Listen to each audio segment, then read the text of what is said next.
Hey everyone, and welcome to another episode of Identity Library. My name is Veronica Becher, and today I'm joined by Ari. Hello. Hello. Who is, funnily enough, probably my second brain cell when it comes to all my dear. What's happening? Sorry, we started recording and then I disappeared. But here I am. Deep darkest secrets. Oh my gosh. And we've met in the most random way possible too. Yeah. At a pumpkin carving event that was way too early in my opinion because my pumpkin is already dying on my balcony. I still haven't gotten my pumpkin back. I totally forgot to message our friend about it. And I still see the pictures on Instagram and I go, oh, I need to finish that. At least I took a photo of your pumpkin because mine was never featured anywhere. Oh. It's like a ghost. Oh, no. Legit. The vanishing pumpkin. I know, and it's just standing on my balcony right now, just wrinkling up and probably now being 200 years old. Oh. But yeah, scooching back to the actual topic, would you like to introduce yourself a little bit? What are you doing? Like maybe what are you studying? Like the typical introduction that people always need before they get terrified of you. Oh, yes. I'm joking. Of course. Hi, everyone. My name is Ari Lindquist. I use he, they pronouns. I'm currently a state student here. I'm studying design studies, and I am a transfer student. I actually transferred from Durham Tech. Crazy. Yeah. Shout out Durham Tech. Shout out community colleges. They rock. Yeah. I'm like blanking now on like all the stuff that I do, but like I work for the Movement, which is the really cool interpersonal violence peer education group here at State. I feel very inclined to talk about all my state stuff, but I'm a local freak creature. You'll see me around doing some stuff, you know. Creature of the shadows. Creature of the shadows. Exactly. Mm-hmm. Randomly featuring artwork. Yeah. That I casually forget to tell people about.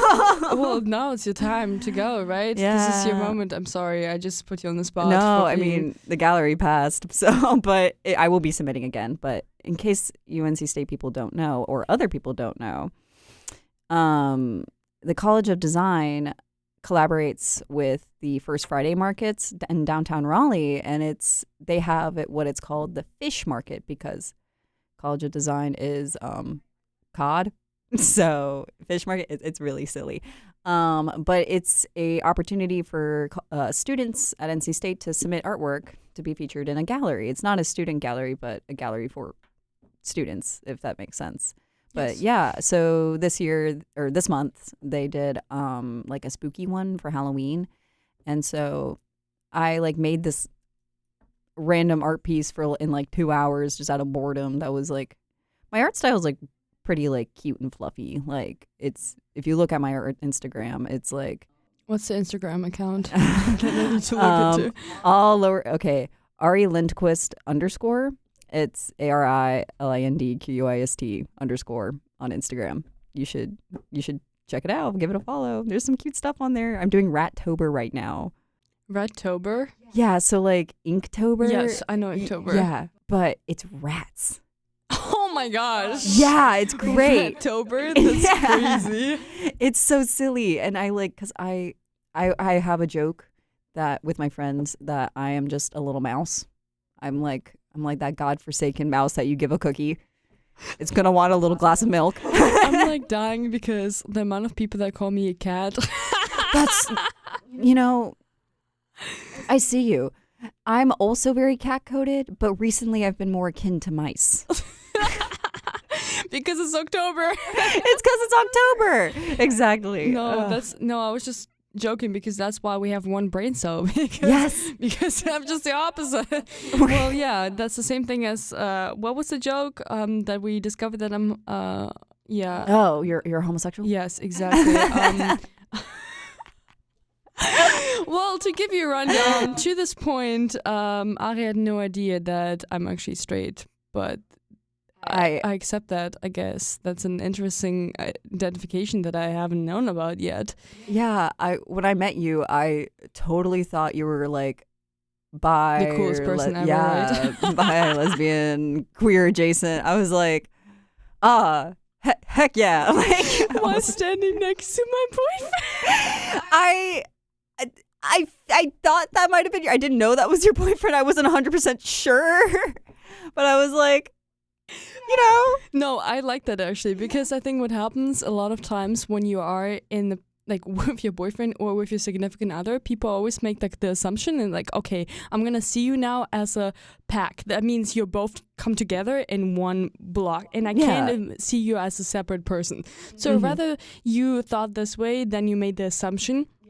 Because it happened to me so many times. We haven't even dated for that long, and then it would be this thing of, oh, so you're together? And we'd be like, no, we aren't. Like back then. And so it's just like people make the assumption, and that's the first assumption they make. And I'm like, okay, I think you should have approached it differently. You should have not asked as your first question when you first meet me if this is my boyfriend. That's an interesting assumption to make. Yeah. And I feel like that's very common in like quote unquote heteronormative relationships, Can we just talk about, oh my gosh, okay, culture shock, random thing. I don't know why I'm dropping it. So when I moved here to the United States, we always have these like introductions in classes where you need to like, I don't know, we would create like these photo slides where you would introduce yourself with photos. Like I've done this in so many classes so far, and everyone puts their significant other on it. Yeah. And I realized that that's not a thing in Germany. And it just, and something in me like was like it took me a month to figure it out why I was so weirded out by it. I'm sorry to say it out loud. Because when I was going through the slides, more than half of my classmates in a classroom of 60 people were in a relationship. And I knew that. Why? Because they actually put it on their slide.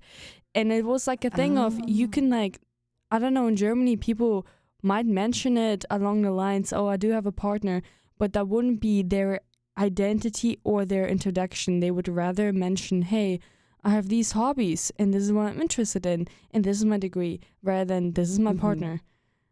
I don't know why, but that just weirded me out in the beginning when I just moved here.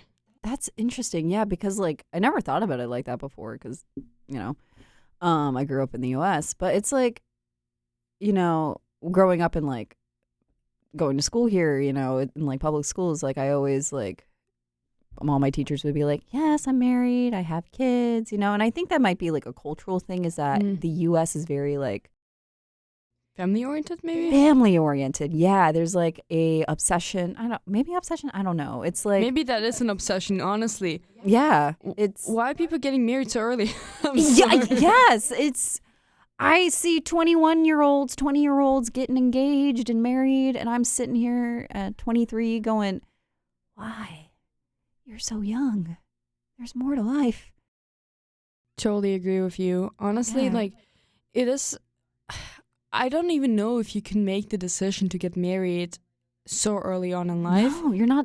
Your brain's not even fully developed yet. I don't know if you know what you want in life either. And I think what happens, and this is just something that I've been observing a lot, people choose their partner over their career. But I'm not saying like, yeah, go ahead. No, I was just agreeing with you. And I don't think you should be like only career oriented. That's not what I'm trying to say. You can be also family oriented. But the thing is, people don't choose what they want to do in their life because they want to stay with their partner instead. And then they sacrifice so many of their dreams because they think that that's the only one that's going to be in your life and that's the only right one. And I think sometimes you don't even know what you want and what type of person you want to date, to be with, if you haven't even met more people than just one person out of high school. Yeah. And, it's interesting because, like, it's funny because I have a Spanish mom. And in Spain, it's not like, maybe this is just a her thing, but honestly, it might just be a her thing. I don't know if it's a Spanish thing or not, but like, she was very like growing up, like always like told me like, think about your career first. Like never like, she's like, you can think about marriage like later, but like your career comes first. Whereas my dad, on the other hand, who grew up in the US and all that stuff, he was very much like, oh, we like about, I don't know if I'm wording this correctly, but he was very more open about like, oh, you're going to want to have kids when you're older, or oh, you're going to want to get married. You're going to find somebody and get married and stuff like that. Whereas my mom was like, no, think about that bank. Like, what are you doing? Get your degrees. I think my parents both were really like, oh, get your degree. Like, they invested into my education. It was like the first goal in their life. They're like, education brings you forward. Because my mom would always say, oh, I want you, whenever in your life you need to be by yourself, whatever happens, I want you to be free and be able to sustain your own lifestyle and do whatever you want, because you have the education and you have the degree that you need to have a job, to be stable, to have the income you need. It's not about being a CEO. It's not about being super rich. It's about you meeting the basic needs that you have and not relying on a partner to be there, because a lot of times you can't leave these relationships because your partner is the main provider. Yeah. Yeah, no. And those kind of relationships are really tricky, and they can get abusive if you're in the wrong circumstance, you know, like, yeah, it's an interesting phenomenon. I didn't really think about it. It's funny, as you were talking, I just thought about the Cher quote of like comparing men to dessert. Oh, I've never heard of it. You never heard? Oh my God. She's like, she was in this interview and she's like, yeah, men are like dessert. They're nice, they're fun, but you don't need them. That's crazy. Yeah. And it's like, and then she follows up with, I think men are the coolest, you know, and like all that stuff. I don't know. It's interesting, but my brain was thinking about that in the sense, not necessarily in terms of the patriarchy and men in general, but more just like, yeah, like relationships are cool. Relationships are awesome. And you can build, if you are in a good relationship, you can build a relationship that will help you financially together. You know, it's really important to have that sense of self-security and sense of independence, you know, and that's something I value for myself and achieve, is that I have financial independence for myself. I think like for me, what switched was when I started realizing I don't want a partner just for the sake of being in a relationship. I want a partner for human connection, because it's something that I strive. And I think family for me is not like the typical idea of, oh, you have kids and you have a big house and a dog and then that's what you do, right? And that's your destiny type of thing. That's just the picture you paint. It's more when you live abroad by yourself, you realize how much you miss people sometimes and how much you want to be close to someone. And it's not even the sexual part. It's literally just you having someone in the living room whenever you're cooking dinner. And you have someone to share the meal with. And this is something that I miss. And I feel like the more, like the older you get, the more people focus on their partner, and relationships drag you like with your friends a little bit apart. And I see the reason for it. Like of course you want to spend more time with your partner. Of course you want to be closer to them. But the issue is that so many human connections are being lost because we focus so much more on our own little like circle. Yeah, and it's funny because I'm non-monogamous. When you're non-monogamous, like it forces you to explore like what is the definition between romantic relationships and friendships and sexual relationships and all that stuff. And like it's something that's like very tricky for me to navigate. I'm a very affectionate person. I love hugging and cuddling my friends. Touch is just my language, right? Yeah, touch is my love language for like everyone, you know, like and like, you know, respectful senses. Like I'm not randomly touch someone. No, but like I love giving my friends hugs, you know, and like I'm like laughing because that's how I feel too. Yeah. And the amount of times that friends make fun of me, they're like, oh, did you just actually ask me if I want a hug? I'm like, yeah. The amount of people here in the United States that are weirded out sometimes when you hug them first, and they're like, why are you touching me? You're like too close. And I'm like, I'm a huggy person, I'm sorry. Like it's not sexual because I touch your shoulder. I'm sorry, guy. I'm not interested in you. I give you a hug because I give everyone a hug. It's not a you thing. It's a don't think you're so special. I'm joking. Calm down. Yeah, it's like Yeah, no, it's interesting. But this is like, I've never met anyone who is non-monogamous, and yeah, this is like super. How did you decide that, or how did you discover that, or how does that work? Wait, yeah, go ahead. So that's a long question. I've been non-monogamous since like 2021. You even have a date? Yeah, yeah. A time too? Yeah, timetables, A timestamp. star, Yeah. when the stars align in the specific constellation? When the moon is in the 7th house and Jupiter aligns with Mars, then peace will guide the planet and love will clear the stars, because this is the dawning of the age of Aquarius. Oh my gosh. Go ahead. I was dating my current roommate, who is my best friend, and I love her so much. This is gay culture. Okay, sorry. Go ahead. This is gay culture. It is very normal for exes to be roommates and stuff. But like, we were always just more friends than I think anything. Like, I think it depends how you even broke up, and how it was very amicable. and how long you were together. Like, I think 3 years. I was like about to say, like, yeah, it depends how long you were together and such, but maybe you can move on and be together.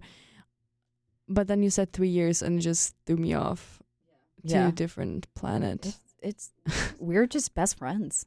That is like one of my best friends in my life. Like, when she moves, like, we have a plan to get like matching tattoos.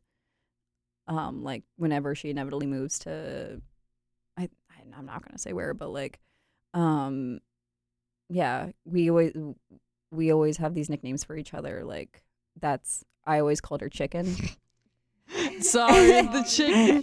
I made a joke yesterday about being a chicken, so that's why it's like so weird. It's oh so my silly. gosh. I don't even know in what context I said that I'm a chicken right now, but I always called her Chicken because like she would walk like a chicken, and I always thought it was so sweet. And then she'd call me Kitty, and so I plan on getting like a chicken tattoo, and she's gonna get a kitty tattoo. And it's really sweet. She's like, if you know us, like, everyone knows, like, oh, those are like just best of friends. Like, But do you know what's interesting? Like, is she like, what's her?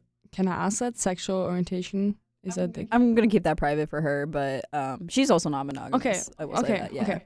Yeah. I feel like what happens, and it is like, if you're like, well, in the let's call it straight community, people assume if you're super close to someone, you're right away dating. If you're like opposites, but then if it's somehow like, I don't know, the other person doesn't look that a stereotypical like guy, girl, whatever you make the assumption from, people are always, oh, they're really good friends. And then I'm like, no, you don't even know anything about these people. How can you make this assumption? And so when you said we're really good friends, I'm like, yeah. Have you ever experienced that people didn't know you're dating, but they thought you potentially dating? People knew we were dating and just thought we were friends. That's crazy. Yeah. It's a very, like, it was very much like these two have a very deep bond, but it's not. Like, people just wouldn't acknowledge the fact that you couldn't date each other? No, it's kind of hard to explain without explaining the entirety of our relationship. But like, so we met on a dating app in like in the winter of 2020. Basically had no friends at that time, and her and I matched, and we clicked instantly, and we started dating, and we were monogamous for a while, and then we had like kind of like a sit down conversation, and we were just like, I want to say like I was not even 19 yet when I had this conversation, and we both had this like realization of like the idea, like, it's unrealistic to put to us like the expectation that one person will fully meet all of your needs. It's like is impossible, and to expect that of you is really unfair. And also, like, it also became like an autonomy thing of like monogamy felt like, I have a very weird thing about autonomy. Like, my partner has no say and authority on like what I can and can't do with my body. Same thing with like vice versa. Like I have no authority to tell like my partner who and who like what they can do with their body. So it's like, you know, if they want to, you know, engage in a relationship with another person, like, you know, that's go right ahead, like live your truth, you know. And I think there's boundaries exist. Like I'll be like, I would prefer if you didn't, you know, hook up with my ex or something like that. That would be like an ex I did not get along with. Like that would be weird. Like I know. But so we were like, okay, we're gonna try non-monogamy. And so we did. And as we were exploring non-monogamy, we realized like, oh, we're more really good friends than anything. Like we realized that like we're best friends, but like we don't have that connection we did when we were 18. We broke up like technically we broke up in like 2024, 2023, 2024. I can't remember. I don't really think about that, but because she's still very much relevant in my life, and she's one of my biggest supporters. Like I love her so dearly. Yeah, we're the best of friends. And after we broke up, the value of like autonomy and the idea that like expecting one person to complete all of your needs stuck with me. And it's like, yeah, I'm non-monogamous. Like monogamy for me doesn't fit me. Like I don't see myself being like, I want a partner. Like there's several types of non-monogamy. Like there's relationship anarchy, there's hierarchical monogamy, there's all these kind of stuff. For me, it's like, I want a partner, like, or partners, whatever, but I'm a very fluid person. I think the topic it's complex. Yeah. It has so many different facets to it, and it's also how you define it. Yeah. And I think what's important is to first bridge the gap with the person you want to be in a non-monogamous relationship and understand, are we on the same page? Yeah. That's what I could imagine. But also I feel like I could relate to the points you mentioned, even though I am in a monogamous relationship. Because for me, it's like, I wouldn't want to have any sexual intercourse with someone else outside of my relationship. But I also know that my partner doesn't want that either. And I think that's why we would call it monogamous, because we wouldn't interact with someone else sexually. But then if you say it this way, it means that our relationship is only built on like sexual desires, what isn't the case. But then something that I realize is my partner can fulfill all my needs. And that's the idea that has maybe nothing to do right now with the topic we're talking about, but happiness is often seen as a core component of our lives, right? Yeah. But we think that finding a partner will give us happiness and will fulfill us, but that's not the case sometimes. And most of the times it's not. And I think that's a misconception. In the beginning, when you start dating, you feel euphoric, you feel happy, and you're like, oh my gosh, this is so good, and I love being around this person. And then it just goes down the hill, right? You, for some reason, stop feeling these feelings. It feels like a normal routine.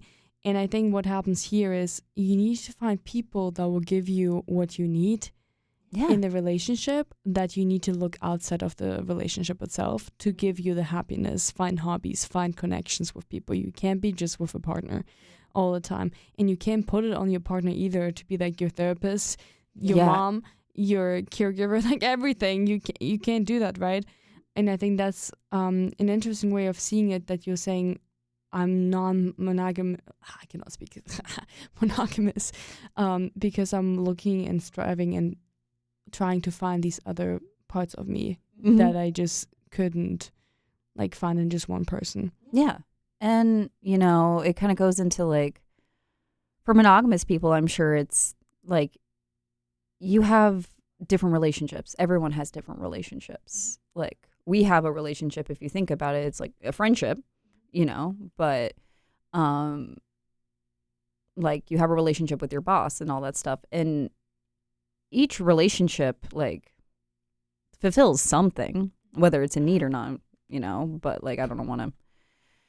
This is such a very nuanced subject, so if I'm like stumbling on my words, I apologize. But like for, I guess, imagine like for monogamous people, it's like, your friendships and stuff like that that fulfill you, outside of your romantic life. And for me, like, I see myself like, I make connections with other people, and each relationship is different. How I navigate each relationship is different, but it's all beautiful, and I love all of them. I have I have friends that are just platonic, like, we hang out and stuff like that, and then I have other friends that Pause.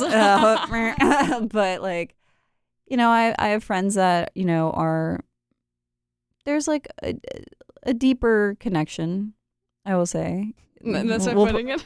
That's one way of putting it. I make, there's like friends with benefits. There's romantic partners I've had in the past. It's all different things. Relationships are very fluid. Relationships are beautiful, and I love having different relationships. And like my relationship with one of my friends is going to be completely different from the other. And that's okay. And I that's the beauty of friendships and life and things like that, is having those different relationships. And like, to define like being in a romantic relationship just through sex alone, I find is wrong, because I have sex with people that are just exclusively my friends. It's a definition that you need to find for yourself, right? Yeah. No, that makes totally sense. I feel like for me, I feel like connection for me is like energy waves. What sounds maybe weird for some people, but it's like, what do you get out of the relationship and how do you feel afterwards? And I think as long as your partner or your partners are on the same page, I think you can define it however you want, because I don't think society should dictate it to us. And in the end of the day, no one actually cares as much as you should care about it. I think I have like core values that I want to find in my partner if I have one partner. And that's what I'm striving towards. Like, I couldn't just be there for the sexual part, because I think I would miss the emotional connection that I wouldn't get. Like, if I can have with you deep talk, I'm so sorry, but you're kind of like not going to be with me, like, ever. Oh, yeah. Like, that's 100%. Already where we start off, where I'm like, you're just going to be a really boring person to me. Yeah. Like, and it's funny because I'm like that with friends. I'm like, if I can't have like a deep, meaningful conversation, what is the just point? A friend, right? I'm like, well, like, I'll be friend. Like, I'm not gonna be as close with that person as, like, let's say my friends who I can like sit and go like, what is the meaning of life? No, but sometimes I feel like you need these connections. Yeah. I feel like I have a friend, really close friend, who's also a podcaster, and for the first year that we like knew each other, we actually didn't talk about each other's hobbies and we didn't know each other's family situation at all.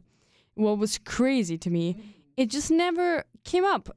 Why? Because for hours we would have random deep conversations about the most random things, from like philosophical questions about the world and life, and then we would add occasionally our own ideas, and I am an open book.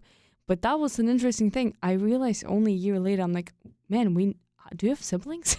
Like, I just no, but seriously, I was like, I don't even know anything about your family now I think about it. Like, all I know is like all your views and values in life, and that's sometimes much more important than what is your major. Yeah. But I think 100%. people put their career and their family and things like that above values that I feel like I would love to see in you, and I would love to know your opinion. And I think people in the United States, and I'm going to say something that might be critical, but I think people in the United States, they identify themselves so much with their views sometimes, especially political, religious view, that their own identity depends on where they position themselves at. And if you're in some capacity questioning it or not agreeing with them or not actually falling into the same box, they will for some reason feel like it's almost a betrayal, or they like you're going against their own identity. Does that make sense? And I think what I love in people, what I appreciate is the discourse. I'm not judging you for your views. I'm not judging you for your relationships. I don't mind if you're like, as long as you don't kill people. Maybe that's and you don't kill me. But I will just listen to you, and I want you to give me good arguments and good reasons for why you believe in something.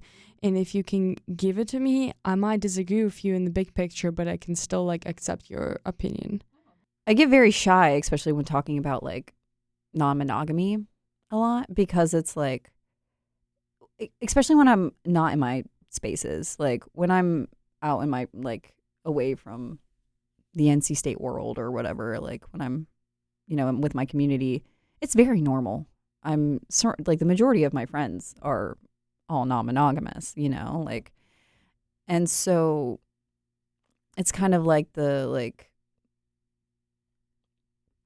I forget that it is like not quote unquote usual in society to be non-monogamous, and so when I like casually mention to somebody that like I'm getting to know who's not very new to the scene or whatever, or like someone who's new to the scene or someone who's not in the scene, blah, blah, blah, blah, blah, that, oh yeah, by the way, I'm not monogamous. Everyone's like, what? Like, why would you do that? Something what? like that, right? That's like, so you're a cheater. And it's like, no, frankly, I get too anxious about not making, like, I'm a little bit of an over communicator. I like will like tell people who I'm with and stuff like that, and just be clear about everything, or I try to be the best I can. Mishaps happen, but no, so that's all life, And I think that's good. I mean, I think communication in general is really important, and it doesn't matter what relationship you're in. Like, it can sort out so many issues in the long run too, and it's difficult too. Sometimes people misunderstand you, right? You're saying something and they're like, what did you just say? And I'm like, okay, let's repeat that. Let's do it again. Let's go back. Yeah. Yes. Do you ever, like, you speak fluently Spanish, right? Do you? That was an assumption. Pues claro que sí, que me habla en castellano, más o menos mejor. I speak fluently. I wouldn't say well. I'm like, I can hold a conversation, but like compared to like, let's say a native Spanish speaker, I'm not that level, I guess, if that makes sense. Yes. So the question is, do you think in 2 languages or in 1? Oh, I think in 2 languages, actually. Because the thing about communication, in my opinion, is also the challenge of knowing several languages. Not saying you don't have to have a language barrier, but the way you view the world is shaped sometimes by the culture you grew up in and the language too, because there are certain words you can't translate. And then I'm like, I don't know how to explain you this one thing, but I know exactly what it means. But there's this one word in this one language that I know that will exactly describe how I feel right now, and I can't pinpoint it to you. Yes. And I was just curious if that's a thing for you or not. Yes. So for me, it's like, it's less the language and more like kind of going back to like touch as a love language. It's the Spanish culture. We're a very huggy, touchy community where it is very normal to be like, like the abuelas like grabbing your hand, like excited, or your cheek, like the cheek. God, yes. Do you guys do the like? We don't do this. I feel like Germans are weirdly touchy and they're not. We're doing this weird side hug that I hate. Not gonna lie. Yeah, it's just one arm, and it's just like you kind of like touch your shoulder more with the shoulder rather than actually hugging. And I'm like, no, I'm gonna hug you properly. I'm so sorry, but you're just gonna have the full experience. Yeah, no, it's Spanish people are very, very huggy, very touchy, and like, I mean, it was like normal to like, for me growing up, to like plop in my mom's bed and just like cuddle her and stuff like that. And even to an older age, you know, like I'd see my like Thea and my mom like cuddle in bed, you know, when I would like go visit, you know, and stuff like that. And that's like something that like continued to translate into friendships and things like that. Like I would say that like I'm a very compassionate, very like I'm a fluffy person. I guess is a word to describe me. I have crazy RBF, especially when I'm out in public, because I choose to have RBF to keep myself safe. But then I'm like alone at a bar and then going, why is no one approaching me or like talking to me? And I'm like, oh, it's because I look like if someone approached me, I would be very mean. Oh my gosh. No, this is like whenever I'm sitting in a classroom, people feel apparently intimidated by me because I ask a lot of questions and I have this really serious look on my face. Mm-hmm. Same thing. Yeah. And so some people talk to me, like I just met recently a girl that I haven't seen like 2 years, and she's like, oh, I was really nervous to talk to you in class because you're like so serious and you're intimidating as a person. I'm like, really? If you would know me in my like private life, I make more jokes that are inappropriate than anything else. And that's literally what I am about. Like, don't judge me based on, I'm just trying to focus and understand what crazy things you're saying in classroom. Because I've been going through really interesting professors this semester. That's all I'm going to say. Yeah, with interesting viewpoints on the world. That's all I can say. But yeah, no, same here. I feel like for me, it's also touch is like a love language. I feel like I assume you're familiar with the love languages. For anyone who hasn't listened to my other episode that I've recorded 1,000 years ago about love languages, it's touch, words of affirmation, quality time. Yes, thank you. You're like helping me faster. What is it? So it's like act of service and gift giving. Gift giving, exactly. And I realized that it shifted over the years. Like I appreciate quality time a lot more. Like I like touch, but I feel like nowadays people have just less and less time. And I feel like if I can find time with you where you're not on your phone and you actually give me the full attention, that's what I value a lot, because that means I can have a full conversation with you and actually understand what you're going through. No, yeah, I'm just, it's so funny. Like I can't really figure out which is my love languages of like what I receive and give. Because like I'm just a lover. I'm such a lovey-dovey person. I love love. I joke and say that I'm rude or whatever, but I'm like trying to avoid swearing. But but in reality I'm like I love my friends.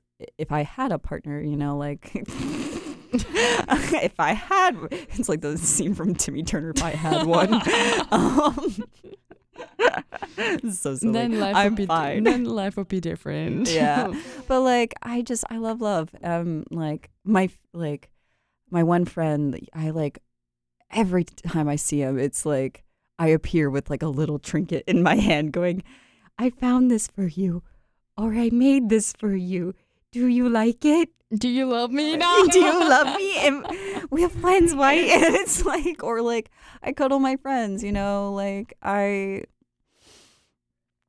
and I guess this is a silly conversation we're getting into, but it's like, it's hard. And that is what makes it like non-monogamy tricky sometimes. It's like, okay, where is the line between like romantic and friendship? Because it's like, you know, I'll cuddle my friends, but to some people that's more romantic, and I'm like, oh no. Like I think what I said to my current partner, I was like, just so you know, I'm touchy with everyone and you just have to live with that. And he just looked at me and was like, oh, okay, I can live with that. And I was like, oh, word. That's all I need. Like, yeah, because I think I am a huggy person.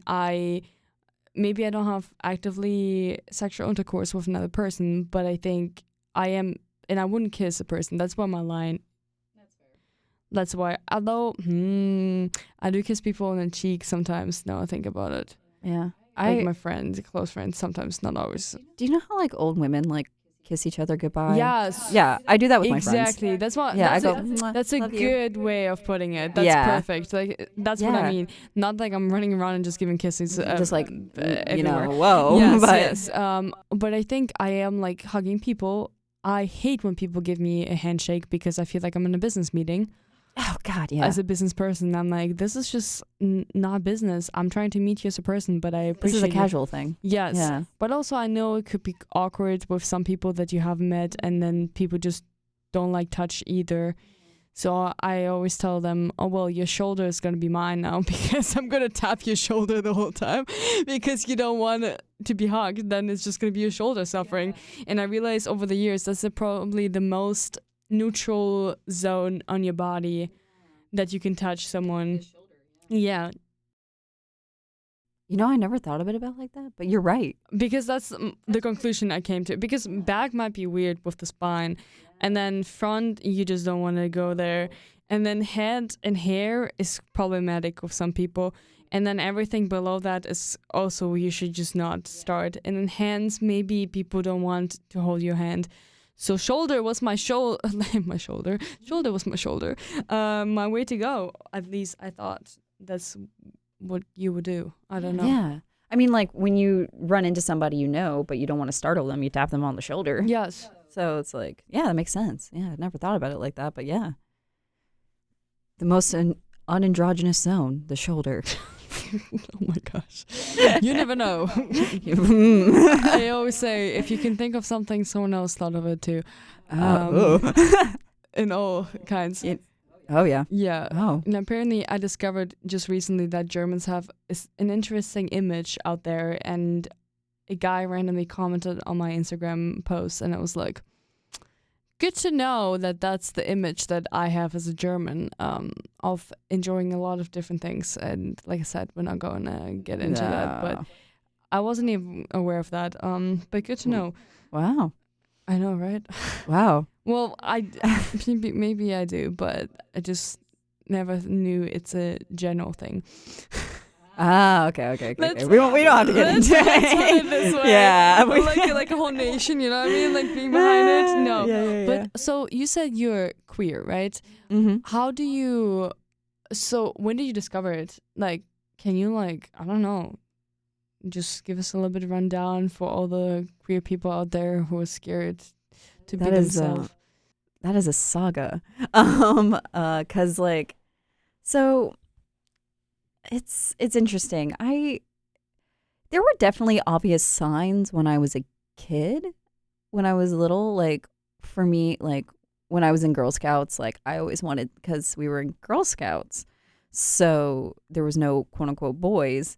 So when we were playing pretend, I would gladly raise my hand to be like, yeah, I'll be the boy. I'll be the cool hot boy. I'll be the boyfriend. I'll be the husband, whatever, when we played pretend. It was very, very quick to that. This kind of terrifies me. What if I discover in this session that I'm queer too? Because that was me too. This is kind of creeping me out right now. I have an effect on people where I'll just don't lightly talk to them, and then all of a sudden they're like, maybe I am trans, and I go, mm-hmm. No, I don't think that's the case. Like we went through it. I told you, like the whole process of me checking everything potentially, and I realized no. I think my issue was I couldn't be my feminine self in the setup I was in, because it was always looked down upon being feminine, being in the business world, surrounded by guys that would not even acknowledge you. Yeah, that would not fly. Yeah. And then I was like, I think the issue is not my identity. The issue is the people that I surround myself with that wouldn't let me be who I want to be. Even if that is the stereotypical way of being, it was this thing of, oh no, you have these traits and that's bad. That's why you shouldn't be in our industry, and we're not going to acknowledge you in your existence. Yeah. But yeah, go ahead. Sorry. Go on. No. But yeah, so, and then there was I found really connected to effeminate men very much. This is stuff I realize as an adult now, looking back at myself going, oh, that was very obviously I'm queer. And then I think it was around like middle school. I definitely had like what would be considered a crush on like one of my best friends. And I was like, huh, that's weird. Like huh. And then like I I went to and then I got to high school, and I went to Durham School of the Arts for the locals. Go Bulldogs or whatever. Um You have way too many mascots that are bulldogs. I don't know what it is with bulldogs. We're not creative. If you go to South Dakota, it gets worse. Oh, is it just all bulldogs? Is everyone a bulldog? Yeah, it feels like there are too many schools with a bulldog. What is it about the bulldog? Specifically high schools, though. Yeah. There's like very little bulldog colleges or universities, but rather many high schools. Yeah. It's the same as the Cardinals. I feel like that's the two, but it's also probably private school. St. Mary's is also a thing. Big thing. Whatever. Go ahead. Anyways. Yes. But the thing about art school. It was a Durham School of the Arts. The whole thing was like you were required to graduate with like an arts credit, like a complete fully arts credit. And you were supposed to start with 2. And I noticed that everyone in my high school was gay, essentially, like very outwardly queer. Like there were like so many trans people. There was so many like gay people, like, and it was kind of a culture shock because like my middle school, I went to a charter middle school, Voyager, and that was the opposite. It was there was very Christian, very more conservative, a lot of white people. And so like I think there was like one known out lesbian couple in the high school. In the whole high school? It was like, because it was an elementary, middle, and high school, and the only known queer students were in the high school. And you know, it's funny. I think people in my high school thought knew I was gay before I did. No one just said anything. No one just said anything. Everyone was like, we'll let that one figure it out on its own. But yeah, so when I went to high school, like my first high school friend group, like every single person was queer. And so it just kind of became like, I was like, I get, yeah, okay. Well, if all my peers think it's cool, then like that I'm having these like thoughts, or like that I have these like interests in gender exploration, then like, yeah, I am queer. And so that was really lovely. It's a very rare experience to have in the United States, to have an easy time being like exploring your queer identity in such an early age. Like a lot of people, like, it's so funny, funny, not haha, but funny, interesting. Like I talked to other people in their high school experience, and they were like, if I came out as queer in my high school, like I'd get beat up. Yeah. Like, yeah, I'd get ostracized, you know? I'm like thinking about my high school. My high school in Germany, I would say no one other than self doing high school. But the moment we graduated, it was like a boom moment. Boom. Yeah. People realized how much they cared about their image, but they couldn't express themselves. Yeah. It was almost like the way you dress yourself too. I've been seeing it. The older you would get, the more you would find your own style, and people would not care, but they would judge you previously. And then once you were out of high school, it was just like a fast moment of, just be yourself, because honestly, in the end of the day, no one cared. Yeah, who cares? Like, and no one judged the people that did come out. Not that I've like experienced it, if that makes sense, actively, but I wasn't the one either. So I mean, if they're not to quote RuPaul, if they're not paying your bills, pay those people no mind. Like, no, it's so real. True. And how would you define queer, though? I feel like everyone defines queer differently, too. Can you define it? Is the other question, though. That is a loaded question. I think queer for myself is like, like for some people it's their gender identity, some people it's their sexuality. For me it's like a little bit of that, but it's more so like choosing to be my authentic self without and going against what is conventionally socially defined as right or wrong. Because for some weird reason, society thinks that heteronormity, cis people is like the normal. And then being queer is deviant or weird. Because I mean, that's because it's not the typical stereotypical way of thinking. That's like what people assume, right? Yeah. And to me, it's like, there is no norm. There is no such thing as a right way or a wrong way to exist. Being queer for me is authentically expressing myself as who I'm attracted to, who I identify as, how I navigate relationships. Like, that is who I am, you know? And this is something that I'm very fortunate, because I know a lot of other people struggle with this, is like, I never doubt my queerness once. My trans identity, my sexuality, my romantic life, that is something I will never doubt. And I will never let anyone doubt. Cis straight guys like will be attracted to me and they'll be like, well, I'm straight. And I go, well, no, you're not. If you're attracted to me, I'm sorry, babes, you're not. Like, I'm a trans man. Like, this is like every relationship that I have will be queer because I'm a queer person, and like no one's gonna take that from me. I don't know, like maybe personal question here too, but how did you told your mom, I assume, if you're so open. Know. How did your mom react to it? Was she like super open to it? Yeah. Oh yeah, she's super cool. Like, she used to like hang out with drag queens and stuff like that. Like, all of her best friends are gay and stuff like that. You know, so when I told her, it wasn't like a big deal. She was not like, oh, I'm so proud of you. She was like, okay. And? Like, what is the big deal of you saying that? Like, yeah, yes. I think, honestly, I don't know if I can judge it, but that's, I think, the best answer you can get. Yeah. Because no one makes like a huge deal out of it because it feels more normalized. Like, yeah, just what it is. Yeah. I love how we're just both saying the whole time.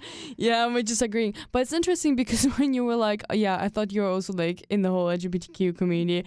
I was like, did you see me as like being like, what made you think this way, if that makes sense? Or what did... I'm going to be so real. It's the way you dressed. No way. I was like, oh, you're so well dressed. Queer. That's crazy. That's a crazy statement. I was telling Ari, like literally before the session started, that when I started college freshman year, me was like not really accused, but many people thought, oh, she's probably a lesbian. And for the longest time, everyone thought that because I would not date anyone. And they were like, well, if you're not dating, you're hanging out with girls, that's probably the reason you're a lesbian. I'm like, beautiful. That's not an assumption you can make about me randomly without knowing me at all. But that's nice. Yeah, I feel like I can live with that. For dressing well, that's the reason why. Oh my gosh. That's so funny. Yeah, I was like, you just gave queer energy, and I was like, usually my queer energy is like my gaydar is right. You're surprised. The amount of people that actually, I even made the joke, I'm like, maybe I'm just not giving the right vibes to people. That's why I'm single for a long time, because everyone thinks that I wouldn't be into like men at all. Like you're wearing amber earrings with bugs in them. That's a very gay thing to do. Only gay people wear that. It's called being Russian. You're like, you have a whimsical vibe. Thank you. I think that's a good thing, though. It's a good thing as a whimsical person. Yeah. You know what the best compliment I ever got was, is like, it was one of my coworkers. They like we were just hanging out after like a meeting, and like they looked at me and she was like, Ari, she's pre-law, and was like, I like get really sad and like down about like everything that's going on in the world, and everything's just so stressful. And then I just see you and like your whimsy, and I can't be sad. Like I'm around you. Like someone to just see so much joy. And I'm like, that is like, to be known as whimsical and silly and filled with joy is like, I think the highest like accomplishment, like compliment like to ever receive. Like, I never thought this way, and this makes me feel so much better, because I get that a lot. It's like, oh yeah, you're just silly the whole time, because I make, like, if you get to know me, the closer you are with me, the sillier I get. Yeah, and I'm also direct. That means I make inappropriate jokes here and there, and it's just a non-stop thing, and then I will laugh and then accuse you, and then we'll be best friends again. I'm joking. Not accusing anyone here. No, but that's interesting. This is the most interesting episode. I'm like identifying myself now as a new person. No, it's just, I think what I loved about even this discussion is the fact that I can ask questions directly and about anything, because I think people, and this is my challenge as a straight person sometimes, I grew up in a high school that never talked about it. The emphasis of an LGBTQ community wasn't a thing at all when I grew up. Like, I moved to South Dakota and I ended up in this huge friend group with only people that were queer. And it was like a hit to my face. I'm like, whoa, what's that? What's people like that exist? Like, I didn't even know that. And the issue is, I think, that I would struggle with is, how do you approach people like that with a question that wouldn't offend their identity? Like, if I ask you, hey, things about your queerness, how do I get to know more about your identity without right away offending you as a person, if that makes sense? That's an interesting question. I think it depends on the person and their experience, because every queer person's life is, different, and their journeys are different. Like, some people don't figure out that they're queer until like later in life. I was very fortunate to realize it pretty early on, and I only get offended if someone is clearly trying to be disrespectful. That's when I start to have a problem. But I guess for me, it's like, it's hard to be offended when it's something that they don't know. Does that make sense? Yes, and it's funny because I recorded an episode, I think it's like 3 episodes ago, with Gavin Bell, who was like, it was basically about Native Americans and their identity. And he said something that stuck with me to this day. Literally, it's the way you approach someone, like they call it the spirit.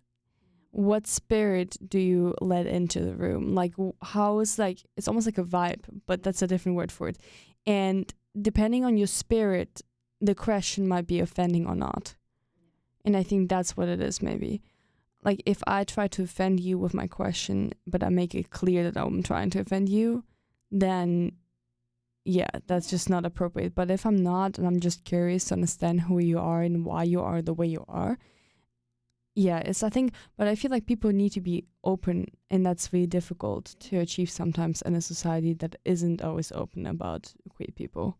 And that's why I'm so happy to be open about, like, being queer and, like, my experience of being queer, because, like, you never know who's going to need it.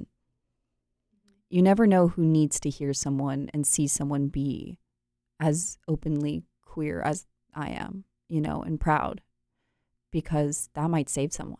That might make someone feel like encouraged to explore something that for a long time they felt they need to repress when they didn't need to. Like, I have a joke with my friend group that I'm the one that transes everyone's genders. But like, and it's like, and it's funny, but it's like, I think it's more so just because like I'm very happy and willing to like sit down and engage with people through that and like in those conversations, because like, you know, it's a hard thing. Exploring gender identity is a hard thing,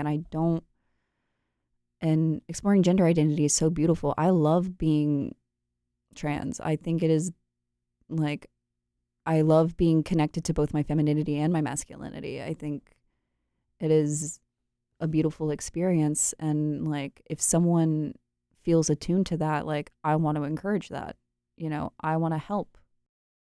That's why I'm happy to have you on my podcast. Yay! No, seriously, because that's one of the reasons why I started. We literally talked about it. You were like, don't talk more about it. I was saying I never record people's faces whenever I record on my podcast because I want them to feel comfortable sharing their own voice.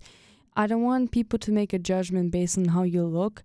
I want you to make the judgment based on the story that they are telling and then make a decision for yourself if you agree or disagree with it. And that's the whole concept of my podcast, if that makes sense.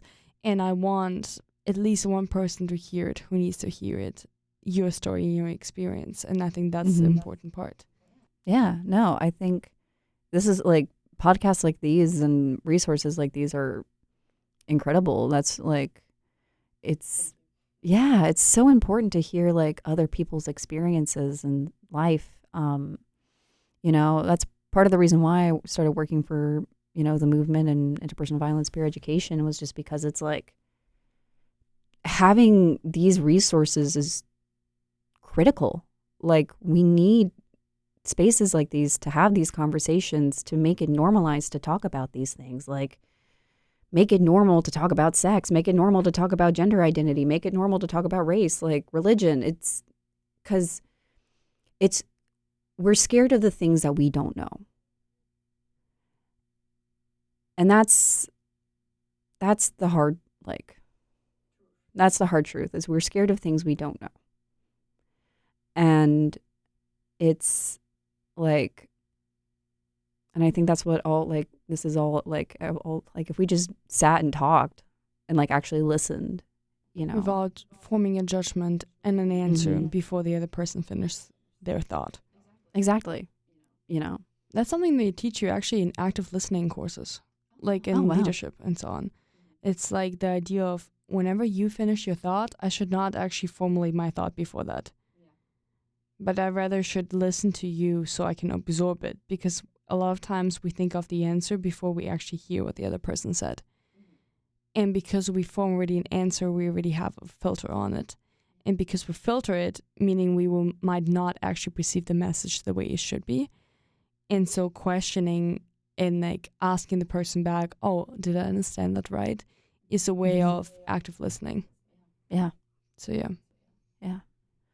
It's interesting. Is there like something you would give as an advice, like as the last thing on this podcast, to someone who's maybe in the same situation as you, but hasn't come out yet, hasn't had the experience of exploring their own identity, knowing who they are? Anything that you would like to leave? I'm a big fan of Rocky Horror Picture Show. I perform in the Shadowcast at the Rialto. And this is like so tacky to say, but don't dream it, be it. Everything is so scary at first. Like, the first time exploring anything is always going to be terrifying. And this is not just in queerness, but in life. But like, especially when things, and especially with the way things are right now, it's terrifying to present yourself as queer or like your authentic self. But there is nothing more beautiful and rebellious. There's nothing more like powerful than just saying, screw it.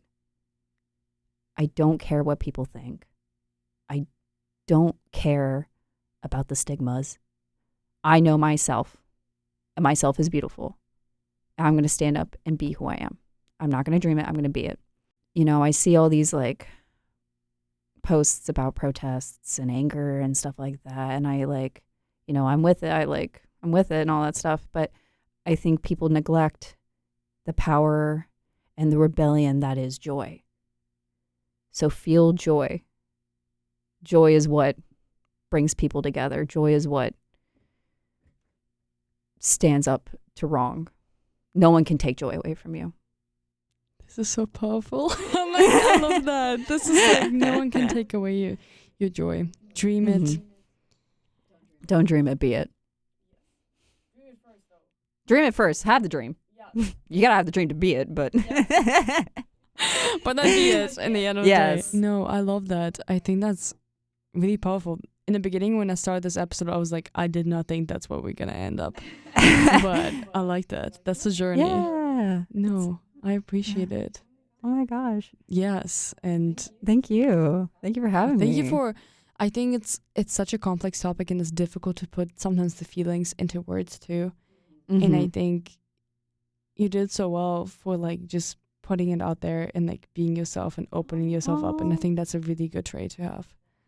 Thank you. I'm just a little male. Or cat, depending on what. Depending on the day. Yes, that I'm deciding to be. Or the month, right? Yeah. No, Thank you. Yes. Thank you for being on this episode. Yeah, thank you for inviting me. I was very flattered when you asked me to be on your podcast. I'm just a creepy person at this point. I'm just asking people like here and there, and I'm like, maybe I should create like cards where I give out my podcast. Yes, exactly. No, seriously.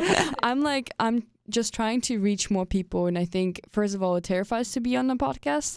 Many people. They're like, whoa, that's a lot. I'm like, no, it's not.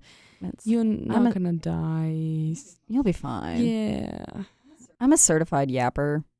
So when you were like, do you want to be on this podcast? I was like, I want nothing more than be on a podcast. No, but that's just, it's so true because I'm like, honestly, I think people should be like, you can choose your topic. And I think that's what matters. And I'm like, talk about you feel comfortable talking about. Yes. That's good. So, thank you so much again. Don't dream it. Thank you. Be it. Don't dream it, be it. Yes. And for all my listeners, there'll be part 2. So, stay tuned to that. And thank you so much for listening to another episode of Identity Library. Bye. Bye.